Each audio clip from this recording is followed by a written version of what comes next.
What is up guys, Tals here. I am finally using a new microphone. I am not sure if it's actually going to be any improvement, but I'm bloody hoping it is. I've borrowed this from my dad.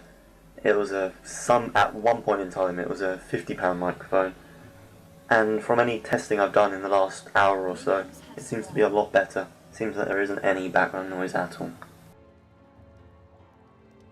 So you are watching me in a LoL replay game. I'm watching this just now with you and I'm commentating over it, and I'm playing Akali in the mid in a normal. I'm playing with three friends and myself, and unfortunately one of my friends who was planning to go mid as Diana is absolutely AFK due to technical problems. So I start off going top and leaving mid rather empty, and it turns out to be a really fun game as Akali. I get lots and lots of kills. Knowing I'm getting lots and lots of kills, I build a Mejai and a SotO cult because she has slight scaling with AD. By scaling I mean her passive, it grants her huge amounts of spell vamp with having lots of AD, and she is always auto attacking, so it's not such a bad idea. For 1.3k at 20 stacks, it's definitely worth it throughout the mid to late game. So I'm going to be talking slightly about Akali in this game, and most generally just commentating over this game and saying what's going on. Not just looking at myself, but looking at all lanes, and give out general tips. So I'm at top here as Akali, who can be quite fun, and is generally quite a normal stomp kind of champion. You're not going to have a huge amount of success with her in ranked, but it can still be quite fun. I've definitely won games with her as ranked. So let's look at the teams. It's currently 4v5, with this guy trying to play but not having any luck at all. Me in top lane versus Fiora, Malzahar on the enemy team in mid. Our jungle, my friend, is a Mumu. Our bot lane, my friend as Corki, and a random guy as Leona, against a rather unconventional lane Katarina support and Corki AD carry. They have Rengar in the jungle. So at the moment I'm just farming up, happen to be farming quite a lot better than the enemy Fiora at the moment at 14 CS compared to 6, so she's not the best player at the moment. She's allowing herself to be completely zoned, even though I don't have much damage potential at this point in the game. My friend seems to be playing for a small amount of time, but having being out-leveled quite heavily, he's not having the best of time. Very dangerous here, the Amumu being in the jungle at that low. In a normal, you're not going to get punished for acting like that, but in ranked and in higher levels of play, you don't want to be risking that. There's quite often invades. Let's see what just happened there. I'm going to go back 15 seconds. My friend Corki giving a kill. So trading here, and Katarina in lane, although not going to be the best support throughout the game, probably not going to be buying wards, managed to get the damage off, and there's quite a lot of kill potential in the enemy team's lane here. Threw off Ignite, threw off the Shampoo, and I can't remember what her W is called now, it's been changed name, but obviously doing quite a bit of damage. So Rengar's here watching the bottom, and I'm not sure what happens, but I want to be watching myself. From memory, I do a bit of invade, stealing the enemy raid, which is always good. If your lane is pushed, you shouldn't be just waiting there. Do something. If you have golems near your lane, get them. Steal the race, do something like that. Now I see my friend in the mid getting killed, I won't rewind for that. But we got quite an easy time to kill this guy. I'm using all my abilities, have to ignite. He flashes, and unfortunately I have to flash for the kill. But pick it up, so it was worth my time. Heading back up to the top lane now, my lane's starting to push back, so I've only lost a tiny amount of CS. Bottom lane trading now, but I'm just gonna have a look at what's happening. Leona looks like she's gonna go down, but Corki's gonna pick up a kill on Rengar, so that's great. Support for getting the AD kill, it's probably quite worth it. So with my lane pushed here, I'm gonna happily farm, get some items, and just see what happens. Corki chasing down this Katarina, but no chance of getting the kill there. Malzahar having quite a happy time in lane farming, as my friend is pretty much just AFK. My lane still pushing, managing to get the majority of CS, maybe not all. Fiora having to go out of lane, and like I said, getting up golems whenever your lane is pushed is always a good idea. See what's going on. Rengar, the new champion, very quite strong early to mid game, but falls off quite hard. If he doesn't get the kills, he is Very, very squishy. Amumu's staying in mid, trying to hold the tower up, but it's going to be very hard as a melee champion versus Malzahar. That poison, oh, he picked up the, let's find out what it's called before I call it something different. Malefic visions, however you say that. Yeah, Amumu getting picked up here, just being too confident, and Malzahar obviously the best 1v1 champion really in the game. When he's got that ultimate up, he's able to kill.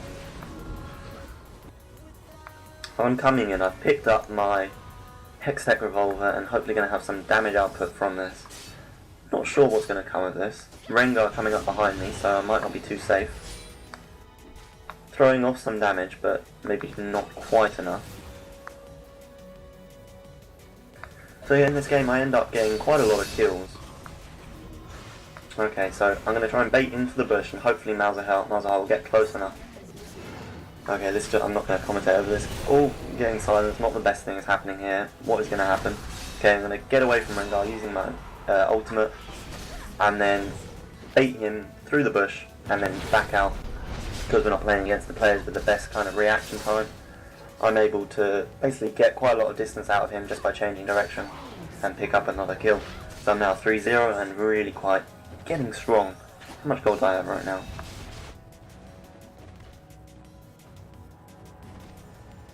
So I've got 800 gold in the bank, and I'm probably going to be heading top and seeing what I can do with Fiora at the moment. She, at the moment, is the same level as me, even though I've been out of lane for a huge amount of time. She's still only at boots and hasn't beat yet. Now I'm going to apologise if my commentating is absolutely terrible, because frankly I've never done it before. When my YouTube career, whatever you want to call it, just started, I did a few commentating games, but they were very low quality with my very low quality mic. Just farming happily here, trying to get things happening at bot lane. Not really. Katarina support being quite annoying, picking up her Cage's lucky pick, which is probably quite a good idea. Warding my lane now because I'm quite aware that Rengar's going to be looking to get me as I'm pulling ahead of the rest of the team, bearing in mind this is a 45 at the moment. Trading here, not wanting to dive a Fiora because of that ultimate. That ultimate makes her immune for however many seconds. It's maybe 2 seconds that ultimate lasts, and if you're diving under a tower, you're going to have tower aggro and not going to be able to kill her for about 2 seconds. Okay, Amumu getting caught out by Rengar, but him being only level 4 is not going to be too scary. With our combined AoE, we managed just to basically just destroy them in seconds. Akali's Crescent Strike does quite a lot of damage, Crescent Slash. And that Rengar not doing a great job at only being level 4. Okay, so Malzahar quite confident here. He knew we were both relatively low as we went into this bush, and he's probably going to do something to try and bait us out. I'm sure he still has his ultimate. Throws down the big pool of purpleness there, and wasn't the best time to use it in my opinion, but is aware that Amumu is still in that lane. Throws out the ultimate completely pointlessly in my opinion. You don't want to be using Malzahar's ultimate without any abilities. If he had waited for his E to be off cooldown, E'd and then ultimated, it's very likely that I'd have died in that situation, so we're not playing against the best players here. Going back to shop, going to have a lot more gold than I did a little while ago. I'm going to pick up a Mejai Soul Stealer, and this works out really well for me throughout this game. As I was saying, and I could never finish my sentences, I managed to get a Mejai Soul Stealer and a Sword of the Occult to 20 stacks on both by the end of this game. And I end up being really quite a force to be reckoned with. I'm sure I die a few times, but not very often. Or maybe I don't die, I actually can't remember. But it generally is quite a short surrender game, just because even though it's 4v5, my friend does come back eventually and plays a part in the game. So I've got my red buff now, and I've got a huge kill potential on this Fiora. Realising this, I just go in for the kill. He's slowed quite heavily, and just all this damage I've got at the moment is really easy to pick up the Fiora without her ultimate. Let's look at some other lanes. Amumu's coming into the bot lane. They've warded their bottom bush, so they're not going to be doing much and not overextending too hard. But a lucky pull there. Will it be enough? He heals out. Not going to be enough to kill the Corki, but Katarina may go down. Quite a sloppy gank, but trading tower aggro quite well. Now Corki picks up tower aggro, so that wasn't the best kind of thing, but picks up 2 kills, so yep, definitely worth it. Worth the dive. Akali's one of my favourite champions. Probably Katarina and Akali are two of my favourite champions. And just because they have a huge potential to just abuse lower players. And because I'm generally playing with my friends who are not avid ranked players, I'm quite often in normals with lower level players.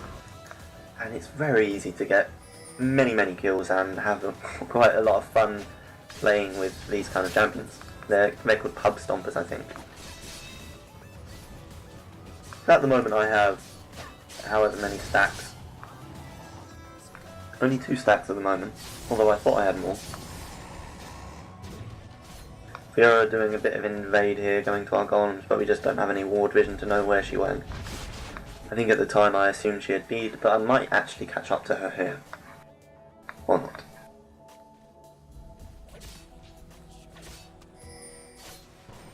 So I'm sure there's going to be some sort of engage here, maybe waiting for a Mumu to come around the back.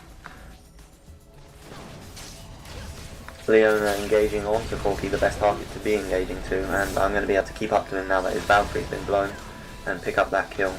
Katarina going to be going down as well, so perfect. I'm picking up both kills, which is unfortunate when I have my Mejai Soul Stealer. Arguably, Amumu will carry this game harder at late game, but at the moment, if I was to have suddenly an extra 2 stacks on my Mejais, it would make a big difference.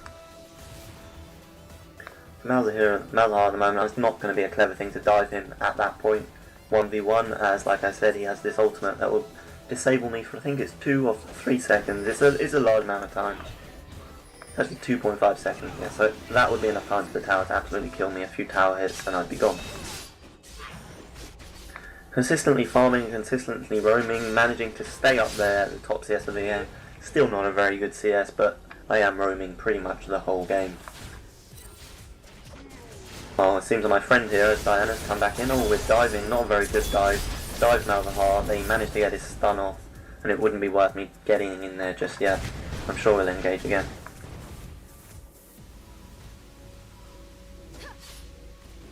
So what I'm really hoping for is that my microphone quality is absolutely perfect after I watch this game and actually hear how I'm talking. When I did try it, it was a huge improvement. I'm using TeamSpeak to record now rather than just Windows Sound Recorder, and it seems to be quite a lot higher quality. Not sure why. Not worth engaging on anything just yet. I'm sure we'll find someone out like extended too far and it will all work out. But it's quite something winning the vast majority of the game of a 4v5 against non-level 1 players. I remember watching Athene's game as he was doing 1v5, but let's be honest, they were absolutely terrible and didn't push. Still a good player though. I'm going back, got enough gold to get something. It might actually be a Sword of Occult. Or not, I can't remember. Yeah, it's a Sword of Occult, got my Sorcerer's Booth. Against this team there would be absolutely no point in getting Ninja Tabby, Mercury Treads. As Akali and Katarina, sometimes Katarina, I will think about going Mercury Treads depending on the team. But the enemy team does not have one form of crowd control that I can be reduced. Okay, Rengar has a 1 second slow, but I'm not going to be done because of a Rengar slow in this game. The rest of them, none of their CC is reducible by tenacity. Fiora jumping onto Amumu, not the best decision. I'm probably going to have to flash up to catch to her, but she dies. So that's all that matters. Getting a stack on my Sword of Occult and very happy. Corki getting chunked there by Malzahar. These guys moving in to the bot lane eventually, so I'm not sure what's going to happen here. This guy's just farming up now, it's only level 4. He's going to be just trying to CS and trying to keep himself in this game or get himself back into the game. Corki picking up blue, quite unusual. But you can use that blue, he has some mana dependency and it's better than having on a Katarina for example. Seen by this ward here. Unfortunately Leona doesn't hit that E or whatever ability it is. But it was pretty close in my opinion. So Corki getting ulted, but again this Malzahar not the best player. Doesn't use his E on Corki with his ultimate running, which is not the best idea. Picking up 2 kills for 1 again, it's probably quite worth it. I'm under this tower and I really want this Rengar, but chances are I'm going to die for this kill right now. Yeah, that's my first death of the game. Like I said, diving a Fiora is not a clever thing to do, especially when there's two of them. I'm getting a little bit greedy. Now 8-1. But I didn't lose too many stacks, so I got the kill for my Sword of the Occult after I died, so my Sword of the Occult stack remains, and Mejai's only gets slightly reduced as I hadn't been picking up the kills, only assists at this point. Thinking about turning my Hextech Revolver finally into a Hextech Gunblade, which is a very good item for Akali and an item that I usually rush. Blue team's turret has been destroyed. My tower gets pushed down there, but I'm really not too worried about the outcome of this game at this point. I've pulled ahead in CS in this game, not saying it's a good CS, but it's not bad. I'm most likely quite far ahead in gold at this stage. Total gold earned, close to a Mumu, but compared to, for example, the AFK Diana and the Leona, I'm quite far ahead.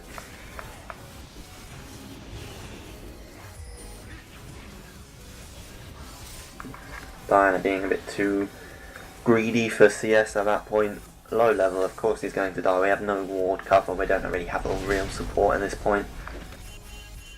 All three of them now at bot lane against us two, it seems. They might not engage.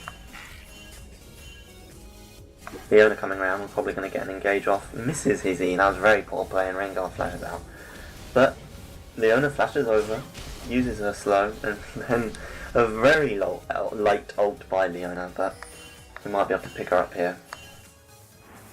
Fortunately I take tower aggro, so it's not worth me chasing through. But he's going pretty much AP now. He's got his Abyssal Scepter in 17 minutes. He's going to have a lot of damage. Abyssal Scepter, very good item. Really increases your damage more than you'd think. Blue team's turret has been destroyed. They're bot lane pushing down their tower, so we're actually quite far behind on towers at the moment. 3 towers down, we haven't taken down any turrets. Looking at the gold difference, they are ahead, but this is mainly due to the fact that we've had an AFK for about the whole game.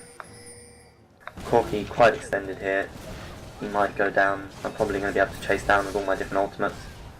Yeah, he goes down. Using up all my ultimates, got 2 stacks left.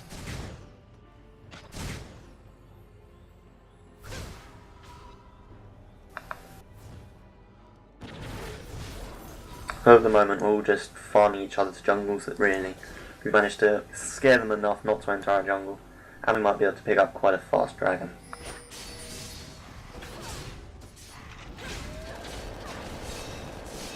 Akali quite a high dragon threat, able to tank very easily once she has some few items, and got really quite high sustained damage.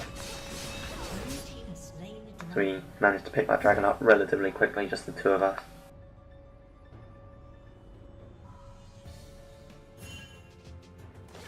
A lot of CS here, for some reason Leona's trying to pick up some, but it all works out.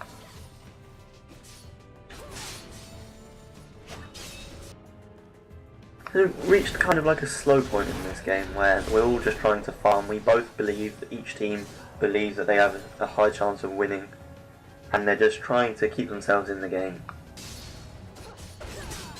Picking up red here, as Amumu generally doesn't need red too much.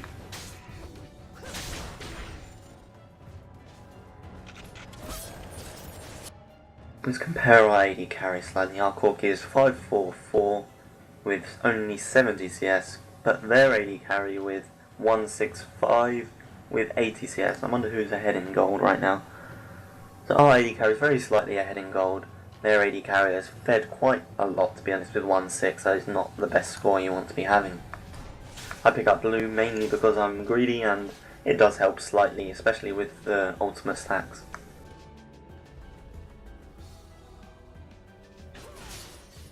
It's gonna just speed this up a little bit until we get into some action, until someone meets someone. I'm going back again.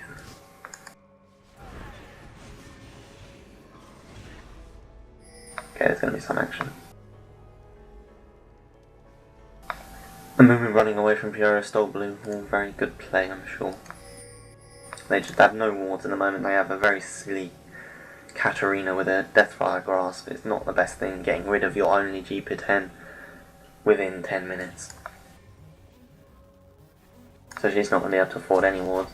Leona warding on that push, good play rather than face checking. Now finish my Hex Tech Gunblade and I'm going to have a large amount of damage in a short amount of time using that on-use ability. On-use item even. Probably not going to be able to catch down this Fiora. But like I said, never want to be diving a Fiora knowing she has her ultimate still up.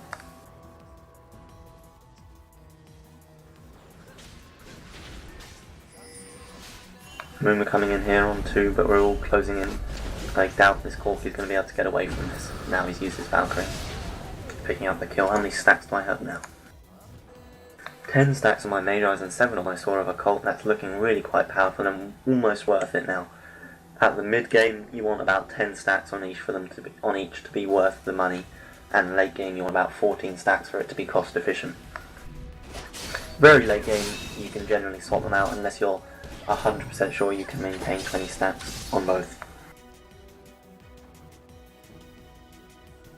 I have another game that I have recorded on Raw Replay, and I'm going to commentate over this game in a similar fashion as this one. And I have quite a lot of fun as Katarina.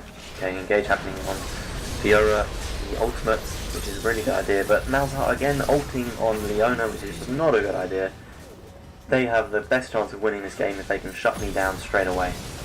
So I'm doing quite a lot of damage, managed to get out there, very low health, Katarina chasing me, everyone chasing me, Mejai chasing me, just flash to get to me, and I go in with a large amount of spell vamp and easily clear him up. Which is really quite the thing I love about Akali, is being on 1 health and managing to take someone out at full health, and they'll rage in the chat, and it's quite a lot of fun. So there wasn't the best engage that happened just around here, but it worked out quite fine. No one died and we got out 3 of their team members, so it's definitely worth it.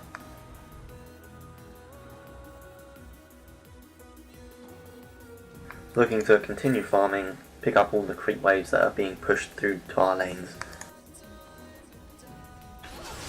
Anyway, so I have a Katarina game where I have a very large kill death, or very good kill death ratio at the end of the game, something like 28-3 or something, in quite a short game, and it's a lot of fun. My ultimate was like pretty much killing people in seconds. So, I mean, we're picking up Rengar virtually instantly. Like I said, Rengar, once he's a bit far behind, he's not going to be doing anything at all, very squishy. But again, we're going down to that Fiora. Knowing the Fiora didn't have an ultimate, I was absolutely confident in my ability to 1v1, and for some reason he had in his mind that he was able to 1v1 me, and at equal builds it's very likely that he would have been able to, but when I'm this far ahead he had no chance in a fair 1v1.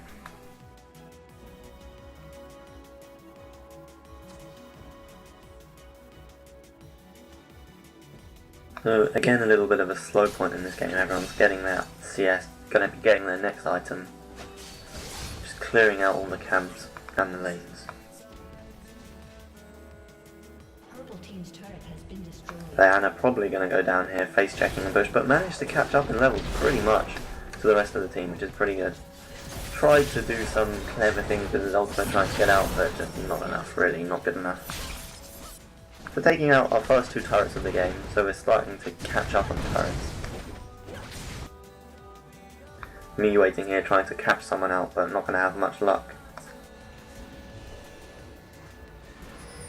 They're coming down this way, but they're not going to be in my vision. Rengar's going to be in my vision here, but they're going to, with my whole team backed off, they're going to be able to, at the time, to be honest, I didn't realise my whole team had backed off.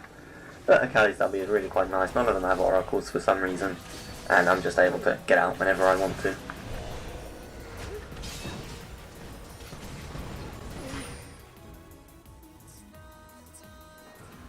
So I have 2.2k gold in the bank, more than anyone right now, and I've pulled ahead in gold by even further, almost got double their AD carries gold, so I'm quite confident in the fact that this game is going to be pushed through to the end. Our guys come back and seems to be having no technical problems anymore.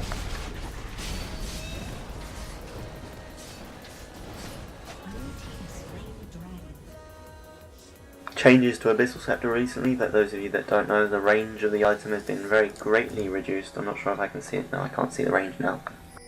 Making it only really viable on very close range mages and all these AP bruisers like Malphite and Amumu.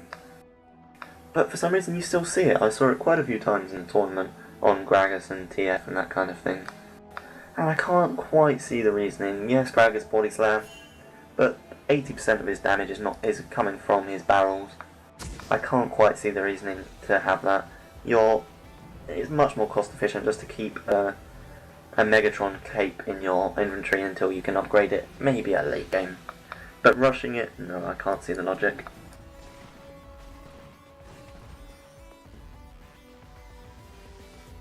Our Corki's finished his Trinity Force, and the enemy Corki for some reason has opted to only buy Sheen, Phage, and then go on to start building a Bloodthirster before finishing Trinity Force, which I can't really quite agree on the logic. The goal to upgrade the 3 constituent parts of Trinity Force into Trinity Force is tiny, and the upgrades you get is about 20%.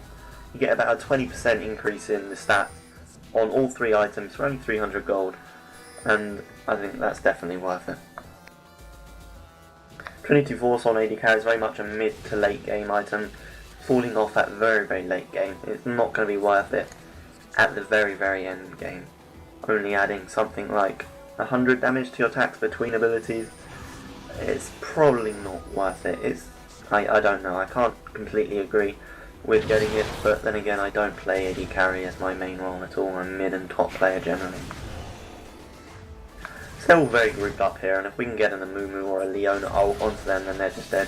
Corki splitting up, just bad play basically. Able to completely take him out in seconds. We get a pull on Serengai, he's going to die in seconds, and pretty much their whole team's going to go down. I split off to get out Malzahar, and I think I'll pick up a triple kill there. Starting to have quite a lot of stats. I have 20 on both now, so which is quite a lot of fun. Going to buy some fancy item when I get back. Haven't back for a long time. I might be able to one-shot a Ravdon stat cap, I'm not quite sure. One-shot a Lich Bane, which is probably the best choice at this stage. Wouldn't be the best choice if I didn't have 20 stats on my Mejai's, but I'm sitting at 364 ability power, and the Lich Bane is going to greatly increase my damage. For those of you that don't know, Lich Bane increases the damage of your next attack after ability by 100% of your ability power. So for me, my next attack after abilities is going to do an additional 364 physical damage. At the moment I have 274 AD, and with my increase in my passive, it is increasing my AD by 65% through magic basically. So I've got 280 AD, increasing by 60%, what is that? They just surrendered, I'll continue talking. 280 AD, increased by 60 odd percent, increases it by about another 150, 450 AD. Then my Lich Bane, which is giving me 400 attack damage right now, so it's going to be really quite a lot of damage, 8 to 900 physical attack damage after abilities, which hits harder than an AD carry at any point in this game, not so much at late game. So I hope this was interesting. It was more informative rather than funny or silly or trying to edit stuff. But hopefully the mic was of better quality, and hopefully this was quite an interesting game to watch, having both 20 stacks on each item. Unfortunately I didn't get to try out my Lich Bane. So this has been Towels, and I hope you come in to watch my next video, which is going to be a Katarina video. My throat is starting to hurt because I'm not at all used to commentating, but hopefully this was okay. Okay, I'll see you next time.